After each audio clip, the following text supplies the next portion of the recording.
Violent events in the Georgian capital have split the country in two. But even in the epicenter of the chaos of November 7th, there were those to whom politics were irrelevant. All they cared about was offering help to anyone who needs it. All is quiet at Tbilisi's Central Emergency Response Unit today, like most days. But November 7th is one date doctors here will never forget. As the first shots of tear gas were fired on Rustaveli Avenue, it was all hands on deck. The ER unit has 60 ambulances, and even that wasn't enough to help all those injured in the clashes between protesters and riot police. Everyone was there, all of us, and they even had to get doctors who were at home to come and help, because there weren't enough people.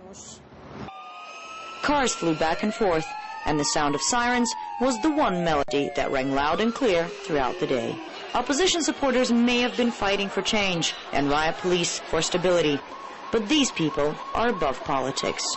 If you're injured, they will help you. As simple as that. We carried people to the hospitals and went right back. We brought more sodium solution and masks and gave them out to anyone we saw. Whatever we could do to help, we did.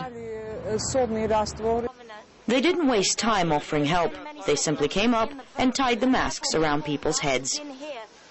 As the air filled with burning gas, help was available even in the least expected places. ER doctors set up a base in one of the hotels on the avenue, treating people right in the lobby. But as much as they did, the tear gas, rubber bullets, and baton charges did more. Overall, around 600 people were injured in the course of the day. My eyes, my throat, they're burning. I can't breathe. It burns so bad. Ambulances rushed people to the hospitals of Tbilisi well into the night. Many were in hysterics from shock, and some were brought in unconscious. Lists of all those admitted were hung up and frantically read by loved ones. To this day, at least 20 remain hospitalized. For one and all, November 7th was a nightmare, and both sides continue to stand their ground, the government insisting on the necessity of such measures, the opposition claiming it was a cruel, barbarian attack on unarmed people. To the ER of Tbilisi, all this is irrelevant. Policemen, protesters, journalists, foreign or Georgian, those words are not in their vocabulary. They have and will always operate according to one principle: give assistance to those in need. Staying out of politics, even when they're right in the middle of it.